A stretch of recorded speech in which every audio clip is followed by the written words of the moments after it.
हाथ जनाना पैर जनाना रूप है जिसका मर्दाना हो न हो, यह लड़की है।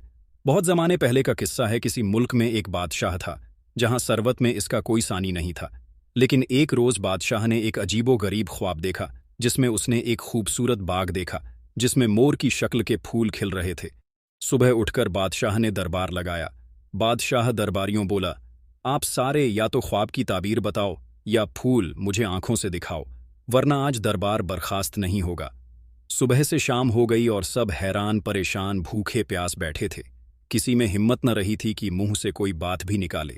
बादशाह ने एक थाल में पान का बेड़ा मंगवा कर रख दिया कि जो बा हिम्मत ये कम कर सकता है बेड़ा उठा ले। लेकिन कौन अपनी जान का दुश्मन था कि नामुमकिन काम का बेड़ा उठाता। बादशाह की एक ही बेटी थी, निहायत हसीनो ज़मीन अक्लमंद और बहादुर थी। इसने दरबार का यह रंग देखा तो आकर बेड़ा उठाकर खा लिया। बादशाह धक से रह गया। बेटी, यह तुमने क्या किया? शहजादी बोली, आप सुबह से शाम तक सारे दरबारी को भूखा रखे हुए हैं। सारे दरबारी से तो किसी एक का मरना अच्छा है। मैं आपके ख्वाब के जैसा फूल ढूंढ कर लाऊंगी, और अगर ना ला सकी तो मैं कभी अपना मुंह नहीं दिखाऊंगी। दरबार बर्खास्त हो गया। इतने लोगों के सामने यह वाकया हुआ था कि बादशाह हाथ माल कर रह गया। उस शहजादी की शादी यमन के बादशाह से तय हो गई थी और साल भर बाद शादी तय पाई थी। महल में तैयारी शुरू हो चुकी थी कि यह मुसीबत आ पड़ी। तीर कमान से निकाल चुका था। शहजादी ने माँ बाप को यकीन दिलाया कि या तो मैं साल भर के अंदर वापस आ जाऊंगी या अगर मर गई तो यमन के बादशाह से माजरत कर लीजिएगा। शहजादी साजो सामान लेकर अल्लाह के भरोसे अपने घोड़े पर सवार होकर मर्दाना भेष में निकल पड़ी। वो सफ़र करती रही। जिस शहर या जिस बस्ती में जाती सराय में रहती और सराय के मलिक से पूछती कि यहां कोई देखने के लायक जगह है तो बताएं, लेकिन सब इनकार कर देते। 2 माह की मुसाफिरत के बाद शहजादी एक शहर में पहुंची जो बहुत ही खूबसूरत और दिलकश। वो सराय में ठहरी। वहां के मालिक से वही सवाल पूछा। वो बोला, बेटे, यूं तो यह पूरे शहर बहुत ही खूबसूरत है, लेकिन यहां के बादशाह का एक जाती बाग है जहां सुना है मोर के फूल मिलते हैं, लेकिन वहां परिंदा पर नहीं मार सकता। लेकिन सवाल यह था कि इस बाग तक कैसे पहुंचा जाए। शहजादी ने बूढ़े से कहा, बाबा, मैं गरीब आदमी हूं, रोजगार की तलाश में मारा मारा फिर रहा हूं। मुझे अपने यहां काम दे दो, मुझे खाना पकाना बहुत अच्छा आता है। बूढ़े ने कहा, बेटा, मैं खुद गरीब आदमी हूं, तुझे क्या दूंगा? अलबत्ता अगर किसी तरह तू बादशाह तक पहुंच जाए तो तेरी तकदीर बन सकती है। यहां का बादशाह बड़ा आदिल और रियाया परवर है। हर माह की नौचंदी जुमेरात को शहर में बादशाह सलामत की सवारी निकलती है। मजलूमों की फरियाद और ज़रूरतमंदों की ज़रूरत सुनता है और मुरादें पूरी कर देता है। अगर तू किसी तरह बादशाह को मुतवज्जो कर ले तो तेरा कम बन सकता है। इसने बूढ़े से पूछा, बाबा, इस मुल्क का नाम क्या है? बूढ़े ने जवाब दिया, बेटा, इस मुल्क का नाम यमन है। मौजूदा बादशाह पिछले साल ही अपने वालिद की मौत के बाद गद्दी पर बैठा है। शहजादी यमन का नाम सुनकर परेशान हो गई, यानी वो अपने ही होने वाली ससुराल में आ गई थी। लेकिन वह नहीं घबराई। 15 दिन तक इसने बूढ़े की सराय में ऐसे ऐसे मज़ेदार खाने पकाए कि इसकी सराय की शोहरत दूर दूर हो गई और बूढ़े की आमदनी दुगनी चौगनी हो गई। बूढ़ा दुआएं देते नहीं थकता था। वह बादशाह की बेटी थी, हर फन में ताक थी। नौचंदी को शहजादी ने बड़ी मोहब्बत और लगन से नान सुल्तानी पकाई। ऐसी दिल फरेब की देखने वाले की नज़र ही न हटती थी और फिर रास्ते में खड़ी हो गई। जिधर से बादशाह की सवारी आने वाली थी, सवारी आई तो इसने निहायत अदब से सलाम करके नान सुल्तानी का तोहफा पेश किया। बादशाह की नज़र तो इसके हसीन चेहरे और मुहज़्ज़िब अंदाज की ऐसी आशिर हुई। बादशाह ने तोहफा कबूल करके कहा, यह हमारे दस्तरखान पर पेश की जाए, और अजनबी लड़के को इनाम देना चाहा। लेकिन इसने बड़े मुअज्जाना अंदाज में अर्ज़ की, जहां पनाह मुझे इनाम नहीं, नौकरी चाहिए। मैं परदेसी हूं और काम की तलाश में दर दर फिर रहा हूं। बादशाह ने अगले दिन दरबार में बुलाया और बावर्ची खाने का दरोगा बना दिया। बादशाह को वह इतना अच्छा लगने लगा कि बादशाह उसे हर वक्त साथ लगाए रखता। शतरंज हो या घुड़सवारी हो या तलवारबाजी, इसके जितनी खूबियां खुलती, बादशाह यही इसके कायल हो जाते। लेकिन न जाने क्यों यह लड़का जो दिखता है वह है नहीं। एक दिन बादशाह ने अपनी माँ से कहा कि ए अम्मी जान, मैंने जो ये लड़का मुलाजिम रखा है, इसे देखकर ऐसा लगता है कि हाथ जनाना पाँव, जनाना भेस मर्दाना हो ना हो, यह लड़की है। माँ ने कहा, यह कौन सी मुश्किल बात है? बहुत सी ऐसी आजमाइश हैं जो हकीकत का पता दे देगी। ऐसा करो कि एक बाजार लगवाओ, एक तरफ हथियारों की दुकान हो और दूसरी तरफ जेवरात की। फिर इसे अपने साथ ले जाओ। अगर लड़की है तो बेइख्तियार जेवरात की तरफ देखेगी और अगर लड़का है तो हथियारों पर नजर जाएगी। चुनाचे बादशाह ने ऐसा ही बाजार लगवाया और नौजवान को लेकर शहर के लिए निकले। बाजार में पहुंचकर शहजादी समझ गई कि यह उसकी आजमाइश है। वह बहुत ही अक्लमंद थी। उसने जेवरात तरफ रुख तक ना किया, बराबर हथियार देखती रही और इनकी तारीफ करती रही। आखिर बादशाह को ही कहना पड़ा, भाई एक नजर उधर भी तो डालो इस पर। वो तड़हाक से बोली, क्या हुजूर, आप भी औरतों की तरह जेवर दिखा रहे हैं? इधर देखिए, ये मर्दों के जेवर हैं। बादशाह अपना सा मुंह लेकर रह गए। महल में पहुंचे तो मां ने पूछा, क्या हुआ? बादशाह ने सारा हाल बयान कर दिया। अम्मा बोली, वो लड़का ही होगा। बाज लड़के दाढ़ी मूंछ निकालने से पहले लड़की जैसे लगता है, लेकिन बादशाह को इत्मीनान न हुआ। वो कहता, हाथ जनाना पाओ जनाना, भेस मर्दाना, हो ना हो यह लड़की है। बादशाह की मां बोली, ऐसा करो खाना बनवाओ जिसमें काफी तेज मिर्च डलवाना। अगर यह लड़की होगी तो यह हाय हाय करेगी और अगर लड़का होगी तो चाहे कितनी भी मिर्ची लग, आंख से पानी ही क्यों ना निकल आए, यह हाय हाय नहीं करेगी। अगले दिन बादशाह ने बावर्ची को बुलाकर हुक्म दिया कि आज खाने में बेतहाशा मिर्च होनी चाहिए। शहजादी तो थी, बावर्ची खाने में दरोगा, तो इसे पता चला तो समझ गई कि मेरा फिर इम्तिहान है। टहलते हुए महल के बाहर निकली और खाने से आधा घंटा पहले डॉक्टर से अपने मुंह में सुन करने वाली दवा लगवा आई। दस्तरखान लगा। बादशाह ने पहले निवाला ही लिया था कि हाय हाय करने लगे। जबकि वह आराम से मजे लेकर पूरा खाना का गई, मुंह से हाय ना निकली, ना आंख से आंसू। उल्टा बादशाह से बोली, हुजूर, क्या आप औरतों की तरह कर रहे हैं? बादशाह अपनी मां के पास गया और उसे सारी सूरतें हाल बताई। अम्मा ने कहा, एक आजमाइश और है और यह आखिरी है। तुम बेल चमेली के फूलों की सेज बनवाओ और इस पर इसे सुलाओ। अगर लड़की है तो फूल बिल्कुल मुरझा जाएंगे और अगर लड़का है तो इनमें कुछ ताजगी बाकी रहेगी। बादशाह ने माली को फूलों की सेज सजाने का हुक्म दिया और शहजादी से कहा कि आज रात हम लोग बाग में सोएंगे। शहजादी ने फूलों की सेज बिस्तर पर सजी देखी तो फौरन समझ गई कि माजरा क्या है। इसने माली को एक अशर्फी दी कि बिल्कुल ऐसा ही एक सेज मेरे लिए भी बनाकर लाओ, और बाग में बिस्तरों के करीब झाड़ी में छुपा देना। माली ने ऐसा ही किया। रात को बादशाह तो सो गए, लेकिन शहजादी जागी रही। फज्र से कुछ पहले इसने अपने बिस्तर से वासी फूलों की सेज हटाकर कुएं में डाल दी और नई सेज बिछाकर आराम से सो गई। 1 घंटा गुजरा होगा कि फज्र का वक्त हो गया। बादशाह उठे और इसे भी जगाया। फिर दोनों सेज लिए अम्मा के पास पहुंचे। बादशाह अपनी सेज पर रात भर सोए थे। फूल मुरझा गए थे, वासी हो गए थे, लेकिन दूसरी सेज तो बिल्कुल ताज़ा थी। अम्मा ने कहा, बेटा अब जिद छोड़ दो, वो लड़का ही है। बादशाह चुप हो गए। शहजादी को जब इत्मीनान हो गया कि बादशाह पूरी तरह इस पर एतबार करने लगे हैं, तो एक दिन वह बोली, बादशाह सलामत, मैंने सुना है कि आपके एक बाग में मोर के परों जैसे फूल मिलते हैं। आपने मुझे आज तक नहीं बताया। बादशाह शर्मिंदा हो गए। फौरन इसे लेकर गए। शहजादी ने जी भरकर तारीफ की, बोली, मेरा जी चाहता है कि रोज आऊं। बादशाह ने कहा, तो आ जाया करो, किसने रोका है? शहजादी बोली, लेकिन यहां तो कड़ा पहरा है। बादशाह ने कहा, तुम्हारे लिए कोई पाबंदी नहीं, जब चाहे आ सकते हो। पहरेदारों को बुलाकर कहा, यह हमारे खास हैं, इन्हें बाग में आने से ना रोक जाए। शहजादी को तो दिल्ली मुराद मिल गई। एक रात मौका पाकर बाग से 2 फूल तोड़ लिए और कपड़ों में छुपाकर ले आई।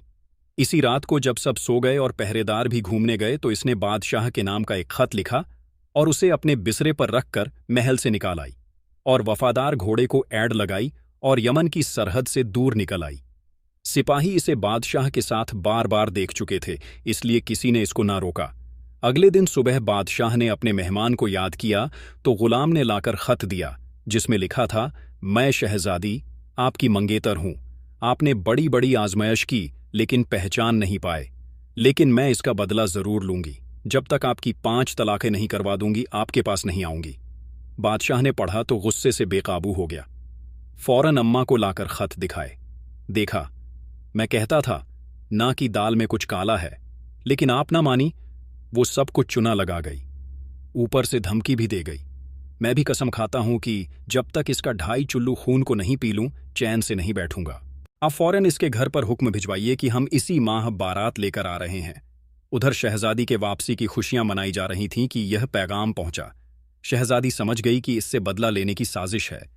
एक तरफ महल में जोर शोर से शादी की तैयारी हो रही थी और उधर शहजादी ने खुफिया तौर पर शाही ठठेरे को बुलाकर 100 अशर्फियां दीं और कहा, जल्दी से जल्दी एक लकड़ी की चलने वाली गुड़िया बना, जो अंदर से खोखली हो और अंदर सामान रखने, खाना रखने और एक आदमी के खड़े होने की जगह हो, किसी को कानो कान खबर नहीं होनी चाहिए। गुड़िया तैयार करके मेरे कमरे में छुपा दो। शादी से एक दिन पहले इसने एक मोम की औरत का पुतला बनाया और इसके पेट में सुर्ख रंग का शीरा भर दिया और अपनी राजदार कनीज को हिदायत कर दी कि रुखसती के वक्त इसे दुल्हन बनाकर पालकी में बिठा देना, लेकिन खबरदार किसी को पता न चले। शानदार बारात आई, धूमधाम से शादी हुई, रुखसती भी धूमधाम से हुई। काफला चला, शहजादी खुद इस काठ की गुड़िया में छुप गई और जिस रास्ते से बारात के वापसी थी वहां जाकर पेड़ के पीछे खड़ी हो गई। वो जानती थी कि कुछ न कुछ होकर रहेगा, और वही हुआ। बादशाह गुस्से में आग बगुल्ला थे। आधे रास्ते पर पहुंचकर बाजे गाजे सब बंद करवा दिए और जो सामान शहजादी के बाप ने दिया था वह सब सिपाहियों से वापस करवा दिया और कहारों से कहा, पालकी रख दो और चले जाओ। यहां से किसी को कुछ पूछने की हिम्मत नहीं हुई। शहजादी ने पहले ही माँ बाप से कह दिया था कि अगर सामान लौट आए तो चुपचाप रख लेना, फिक्र ना करें। जब सब लोग चले गए तो बादशाह गुस्से में भरे हुए दुल्हन के पेट में खंजर भोंक दिया। लाल शरबत उबलने लगा तो बादशाह ने अपनी कसम पूरी करने के लिए 2.5 चुल्लू भरकर पिया और बोले, कमबख्त का खून भी मीठा था। कुछ अफसोस न हुआ। घोड़े पर सवार होकर धीरे धीरे चले तो पीछे खटखटाती सी आवाज में औरत चली आ रही है।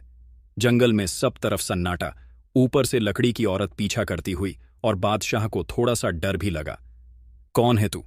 मेरा पीछा क्यों कर रही है? वह लकड़ी की काठी बोली में, तनमन हूं मैं। शहजादी का खिलौना थी और इनका जी बहलाती थी। आपने मेरी शहजादी को तो मार दिया, अब मैं कहां जाऊं? मैं तो आपके साथ ही जाऊंगी, बादशाह ने कहा। नहीं, मेरा साथ आने की कोई जरूरत नहीं, लेकिन तनमन नहीं मानी और बादशाह की डांट खाते हुए आखिरकार उसके मुल्क पहुंच गई। सारा शहर सजा हुआ था। बादशाह और मलका की इस्तकबाल की तैयारी हो रही थी। बादशाह को यूं अकेला आता देखकर सब परेशान हो गए। अम्मा ने पूछा, दुल्हन कहाँ है? बादशाह बोले, मार आया। रास्ते में कसम ही तो पूरी करनी थी। अम्मा ने सर पकड़ लिया। तभी ठक ठक की आवाज आई। देखा तो लकड़ी की गुड़िया खड़ी है। अम्मा ने डर कर पूछा, यह किसको ले आए हो? बादशाह बोले, ना जाने कौन बनाया है, पीछा ही नहीं छोड़ती। गुड़िया बोली, बेगम साहिब, मेरा नाम तनमन है, मैं शहजादी का खिलौना थी, मेरी शहजादी को तो मार दिया, अब मैं कहाँ जाऊं? बादशाह उसे मारने के लिए आगे बढ़ा। उसकी अम्मा ने कहा, खबरदार, इसे हाथ भी नहीं लगाना। बहू तो आई नहीं, अब इससे मेरा दिल ही बहलेगा, इसे रहने दो। इस तरह तनमन बादशाह सलामत की अम्मा की दोस्त बन गई। दिन भर इसे बातें करती, किस्से कहानी सुनाती, मशवरे देती। अम्मा जान को भी इसकी आदत पड़ गई। रात को जब सो जाते तो शहजादी काट में से निकल जाती, खाने पीने का सामान दिन भर के लिए अपने खाने में रखती, कमरा बंद करके थोड़ी देर सो जाती, सुबह के करीब वापस अपने काट में घुस जाती। 6 महीने गुजर गए तो अम्मा जान बेटे को पहले बीबी के मारने पर बुरा भला कहती रही, लेकिन तनमन ने कहा कि आप बादशाह की दोबारा शादी कर दें। बादशाह ना माना, लेकिन अम्मा ने जबरदस्ती अपने ही एक वजीर की बेटी से रिश्ता तय कर दिया। शादी की तैयारी होने लगी। जब शादी में 2 दिन रह गए तो तनमन बोली, बेगम साहिब, शादी का दिन आ गया है, इजाजत हो तो मैं भी नदी पर जाकर अपना काट धोऊं। अम्मा जान बोली, तुम कैसे धो सकती हो, लकड़ी की गुड़िया हो? मैं किसी से कहती हूं, वह धो देगी, लेकिन तनमन नहीं मानी। वह कहती है, बेगम साहिबा, मैं किसी को हाथ लगाने नहीं दूंगी, मेरा कोई पुर्जा टूट गया तो मुसीबत हो जाएगी। यहां पर मेरी शहजादी भी नहीं है जो ठीक करवा दे, आप बस थोड़ा सा बेसन और चमेली मेरे हाथ पैर रख दे, मैं खुद ही नहा लूंगी। इसके बाद तनमन खटपट करती हुई नदी के सुनसान किनारे पर पहुंची और काट की गुड़िया को झाड़ियां में छुपा दिया और खुद निकलकर नहाई और श्रृंगार किया, कपड़े बदले और लड़की वालों के यहां पहुंच गई। लड़की वालों ने हाथों हाथ लिया और उसे बादशाह की तरफ से समझा। शहजादी बोली, मैं कोई बादशाह की तरफ से नहीं हूं, मैं तो पड़ोसन हूं, आपकी बेटी की शादी है इसलिए चली आई। सब कहने लगे, पड़ोसन कितनी खूबसूरत है, इसकी आंखें देखो कैसी जगमगा रही है। शहजादी बोली, ए बहन, मेरी आंखें तो जरा जरा सी थी, छोटी छोटी, जिनमें हर वक्त पानी और कीचड़ बहता रहता था। वह तो मेरी माँ को किसी दरवेश ने जादू वाला सुरमा दिया था और जिससे मेरी आंखें बड़ी बड़ी हो गईं और उसने अपने पास से सुरमा निकालकर उनको दे दिया। वजीर की बीवी कहने लगी कि मैं अपनी बेटी के भी सुरमा लगाऊंगी। वह बादशाह की मलिका बनने जा रही है और इसे भी हसीन होना चाहिए। इसके बाद तन मन वहां से निकल आई और काट पहनकर खटखट करती हुई महल में पहुंच गई। उधर जब औरतों ने सुरमा लगाया तो वह जलन से तड़पने लगी। हकीम दौड़ने लगे। इसी अफरा तफरी में बारात आई और निकाह हो गया। रुखसती का वक्त आया तो पता चला लड़की तो अंधी है और इसकी हालत भी बहुत खराब है। बादशाह गुस्से से लाल पीला होने लगा और बोला, मेरी भी रियाया होकर मुझे ही धोखा दिया। मैं तलाक देता हूं इस लड़की को। तलाक तलाक तलाक। बारातियों को हुक्म हुआ, वापस चलो। अम्मा जान बहू के इंतजार में बैठी थीं। बादशाह को अकेला आता देखकर दहल गई। अब क्या हुआ, दुल्हन कहाँ है? बादशाह से बोली। बादशाह बोला, अंधी लड़की से शादी कर दी मेरी। मैं तलाक देकर आया हूं। अम्मा ने सर पकड़ लिया और बोली, तेरी किस्मत में बीवी नहीं है। मुझे तो ऐसा लगता है इसी तरह कुछ दिन और गुजर गए। तन मन ने बादशाह की मां से फिर से बादशाह की शादी का तकाजा करना शुरू कर दिया। अम्मा बोली, रहने दो, तन मन अब नहीं करूंगी। मुझे किसी लड़की की तकदीर खराब नहीं करनी। तन मन कहने लगी, है बेगम साहिबा, अब इसमें बादशाह का क्या कसूर? अगर लड़की ही अंधी थी और रही, मेरी शहजादी की बात तो वह थी तो मेरी मालिक, लेकिन मिजाज की ऐसी तेज के बादशाह को धोखा दिया। भला कौन मर्द बर्दाश्त करता? अच्छा हुआ मार दिया। तन मन ने बादशाह की मां की इतनी जान खाई कि उसकी अम्मा राजी हो गई। अब के किसी अमीर की लड़की को अच्छी तरह से देख परख कर शादी की तारीख पक्की की। एक दिन रह गया तो फिर तन मन काट धोने के बहाने निकाली और दुल्हन वालों की तरफ पहुंच गई। दुल्हन की अम्मा बोली, देखो तो पड़ोसन के बाल कितने लंबे और चमकदार हैं। हम अपनी बेटी को तो हजारों चीज लगाते हैं लेकिन उसके बाल ही नहीं बढ़ते। तनमन बोली, ए बहन, मेरे बाल तो इतने बुरे थे कि क्या बताऊं। तो वह लोग पूछने लगे कि आपके बाल कैसे खूबसूरत हुए। तो तनमन बोली, एक फकीर साहब ने बताया कि इसका कर मुंड दो और लाल चिड़ियों के अंडों को पीसकर इसमें यह फकीर की मिली हुई दवा मिलाकर रात को सर पर लगा लो। सुबह जब मैं उठी तो मेरे बाल लंबे और चमकदार थे। दुल्हन की अम्मा हाथ मिलाकर बोलीं कि मुझे यह दवा दे दो, हम भी अपनी बेटी के लगाएंगे। तन मन ने अपने बटुए से निकालकर दवा दे दी और कहा, यह बची हुई दवा मेरे पास है, आप रख लो, आपकी बेटी का भला हो जाएगा। यह क्या, कोई खाने की चीज थोड़ी है। दुल्हन वालों ने तन मन का शुक्रिया अदा किया और रात को दुल्हन का सिर मुंडवाकर उसे पर लेप लगाया। दुल्हन दर्द और खुजली के मारे रात भर तड़पती रही और सुबह जब बारात आई तो उसके सर पर बड़े बड़े अवल निकल आए थे। जैसे तैसे लिखा हुआ बादशाह के जासूस ने जाकर बादशाह के कान में कहा कि दुल्हन न सिर्फ गंजी है बल्कि इसके सर पर जख्म है और हकीम कहते हैं कि इसके सर पर कभी बोल नहीं उगेंगे। ये सुना था कि बादशाह गुस्से से खड़ा हो गया और तलाक देकर वापस महल आ गया। वक्त गुजर गया, बात पुरानी हो गई तो तन मन ने फिर बादशाह की शादी के तकाजे करने शुरू कर दिए। पहले तो अम्मा जान ने साफ इनकार कर दिया, लेकिन फिर वह भी राजी हो गई और किसी अमीर की अच्छी सी बेटी बादशाह के लिए ढूंढी जहां इनकार की कोई गुंजाइश न हो। शादी से 2 दिन पहले तन मन अपना कार्ड धोने गई और दुल्हन वालों के यहां पहुंच गई। सबने हाथों हाथ लिया। तन मन ने बताया, बादशाह सलामत को बेहद हसीन लड़की चाहिए। लड़की में कमी होती है तो वह तलाक दे देते हैं। दुल्हन की चाची बोली, लड़की तो खूबसूरत है। तन मन बोली, बादशाह को शक्ल ही नहीं, दांत भी खूबसूरत चाहिए और अपने दांतों को दिखाकर कहा कि मेरे दांत पहले बहुत बुरे थे लेकिन एक फकीर ने मुझे जादू वाला मंजन दिया और कहा कि आगे के 8 दांत उखाड़कर इसको लगाना। मेरी मां ने ऐसा ही किया। तकलीफ तो बहुत हुई लेकिन अगले दिन सुबह जादू से सारे दांत दोबारा निकल आए और ऐसे खूबसूरत थे जैसे आपको दिख रहे हैं। दुल्हन की अम्मा बोली, वह फकीर का मंजन हमें कहाँ मिलेगा। तन मन तो मंजन देकर खानदान को एहसान के बोझ तले छोड़कर चली गई और वह मंजन दे दिया। और जब बादशाह का निकाह हुआ, बादशाह के खबररी ने खबर दी कि दुल्हन के आगे के दांत नहीं है। बादशाह ने गुस्से में बड़ा तमाशा किया और तलाक देकर चले आए। अम्मा जान को रुखसती की खबर मिल चुकी थी। वह दरवाजे पर दुल्हन के इस्तकबाल के लिए खड़ी हुई थी, लेकिन बादशाह गुस्से में अकेला ही आ रहा था। अब क्या हुआ? अगले रोज अम्मा को पता चला कि बादशाह सही कह रहा था। इन्हें भी गुस्सा आया और बेटे के लिए अफसोस भी हुआ, लेकिन अब क्या किया जा सकता था। अम्मा तनमन के सामने अपने दिल के फफोले फोड़ने लगी। तनमन ने कमाल की होशियारी से मरहम रखा। इस दफा तनमन को अम्मा जान को बेटे की शादी पर राजी करने में पूरा साल लग गया। अब के अमीर घर में रिश्ता तय हुआ। अम्मा जान खुद जाकर लड़की को देखकर आई। हर तरफ ठोक बजाकर देखा। बादशाह को हुक्म दिया। बादशाह शादी के लिए नहीं मान रहा था, लेकिन मां का हुक्म था। बादशाह ने कहा, आपकी खातिर राजी हुआ हूं, लेकिन यह आखिरी दफा है। इसके बाद कोई तमाशा नहीं होने दूंगा। शादी से 2 दिन पहले तन मन अपना काट धोने गई और दुल्हन वालों के यहां पहुंची और कहा, मैं बादशाह सलामत की पड़ोसन हूं, महल में मेरा आना जाना है। तनमन बोली कि बादशाह के रस्मो रिवाज बहुत ही अजीब है, और अगर उन रस्मो रिवाज के मुताबिक शादी ना हो तो वह तलाक दे देते हैं। अब जैसा मैं आप लोगों को बताती हूं वैसा ही कीजिएगा। बारात के इस्तकबाल के लिए क्या इंतजाम किया है? लड़की वालों ने बताया कि बादशाह सलामत के लिए अशरफियां और हीरो का हार और बारातियों के लिए गुलाब के फूलों के हार का इंतजाम है। खाने में तरह तरह के पकवान हैं। दूर दूर से बावर्ची बुलाए गए हैं। बादशाह का रिवाज है कि जब वह आता है तो उसे मिट्टी की हांडी को सुर्ख करके पहनाया जाता है और बारातियों को टूटे हुए ठीकरों के हार पहनाए जाते हैं, और खाने में मिट्टी के कुंदन में नमकीन दलिया पेश किया जाता है। मिट्टी का बर्तन बादशाह के खानदान में बड़ा मुकद्दस माना जाता है। दूसरे दिन भले ही आप इन्हें हीरे जवाहरात के थाल पेश कर दें और लजीज खाने खिलाए, कोई फर्क नहीं। लड़की वाले पहले तो हैरान हुए, फिर शुक्रिया अदा करते न थकते कि पड़ोसन ने हमारी आंखें खोल दी, हमारे ऊपर एहसान किया। यह सब बात कर वह तो चली गई और महल वापस आ गई। धूमधाम से बारात चली। जैसे जैसे बाराती शादी में दाखिल होते गए, इन्हें टूटे हुए ठीकरों के हार पहनाए जाते। हर एक हैरान होकर पूछता है, ये क्या है? आखिर में बादशाह सलामत दाखिल हुए तो उन्हें मिट्टी की हांडी का हर बड़े अदब से गले में डाल दिया। बादशाह हैरान होकर पूछने लगा, ये क्या है? उन्होंने अदब से कहा, हुजूर, आपकी शान के लायक है।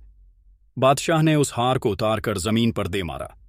साथ ही बारातियों से भी यही कहा। लड़की वालों ने सोचा शायद यह भी कोई शगुन होता। खाने के लिए हर बाराती के आगे मिट्टी का कुंडा लेकर रख दिया और इसमें पतला पतला दलिया डाल दिया। जो भी पूछता है यह क्या है, तो जवाब मिलता, आपके सामने जो चीज आपको पेश की जा रही है वहीं आपकी शान के लायक है। लोग बादशाह के ख्याल से खामोश थे, लेकिन जब बादशाह के आगे यह कुंडा रखा गया और दलिया डाला गया तो बादशाह को बहुत गुस्सा आया और उसने कुंडा उठाकर फेंक दिया और कहा कि हद होती है बेइज्जती की। अगर चुप हो तो तुम लोग सर पर ही चले जा रहे हो। तुम लोगों ने मेरी और मेरे दरबारी की बेइज्जती की है। मैं तुम्हारी लड़की को अपने साथ नहीं ले जाऊंगा। मैंने इसको तलाक दी। तलाक तलाक तलाक कहकर बादशाह चला गया और महल में गुस्से से वापस आया। बादशाह ने अपने कमरे में जाकर दरवाजा बंद कर लिया। सभी बारातियों ने अम्माजान को हाल सुनाया कि लड़की वालों ने कैसे बेइज्जती की है।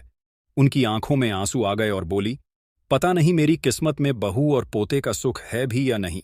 तनमन ने उन्हें खूब तसल्लियां दी, बादशाह की वकालत की और उनके अमल को सही साबित करने की कोशिश की। दिन गुजरने लगे, लेकिन अब बादशाह के दिल में तन मन को लेकर शक पैदा हो गया और उसे शहजादी की कसम याद आई कि जब तक आपकी 5 तलाक नहीं करवा दूंगी मैं आपके साथ नहीं रहूंगी। जैसे ही बादशाह के दिल में इस शक का कीड़ा पैदा हुआ तो वह अपनी मां के कमरे में गया और कहा, आज रात में यही सोऊंगा, और वह तन मन पर नजर रखने लगा। शहजादी का भूख के मारे बुरा हाल था। वह अंदर रहकर थक गई थी। जब उसे इत्मीनान हो गया कि सब सो गए तो शहजादी निकली और बावर्ची खाने में खाना लेने लगी। लेकिन तभी वहां पर बादशाह आ गया और उसने उसका हाथ पकड़ लिया और कहा कि तुमने अब तो अपनी कसम पूरी कर ली। मैं जान गया हूं कि मैं तुमसे नहीं जीत सकता। मैं हारा, तुम जीती। शहजादी बोली कि अब मैं अपने महल वापस जा रही हूं। दोबारा बारात लेकर आइएगा और मुझे ब्याह कर ले जाएगा, और हां, अम्मा जान को भी साथ जरूर लाइएगा। शहजादी ने बादशाह से इजाजत तलब की और अपने महल में पहुंच गई। बादशाह ने सुबह जब अपनी मां को तन मन की हकीकत बताई तो वह खुशी से फूले नहीं समाई। फौरन महल में शादी की तैयारी होने लगी और धूमधाम से दुल्हन को बड़े अरमानों के साथ रुखसत करवाकर महल में ले आई। पूरे महल में और शहर में खुशियां छा गईं। शहजादी ने सबसे पहले यह काम किया कि इन चारों लड़कियों का उसने शाही हकीमों से इलाज शाही खर्चे पर करवाया, जिनकी शादी की तकरीब उसकी वजह से खराब हुई थी, और फिर बड़े और अमीर घरों के लड़कों से उनकी शादी करवाई। उसके बाद वह सब खुशी खुशी रहने लगी। शहजादी और बादशाह भी एक दूसरे को पाकर बहुत खुश थे। बादशाह अक्लमंद शहजादी की बहुत ज्यादा इज्जत और कद्र करने लगा। तो प्यारे दोस्तों, ये थी आज की कहानी। उम्मीद है आपको पसंद आई होगी। अगर पसंद आई हो तो इसे लाइक करें, साथ ही चैनल को सब्सक्राइब कर लें। मिलते हैं किसी नई वीडियो में। शुक्रिया।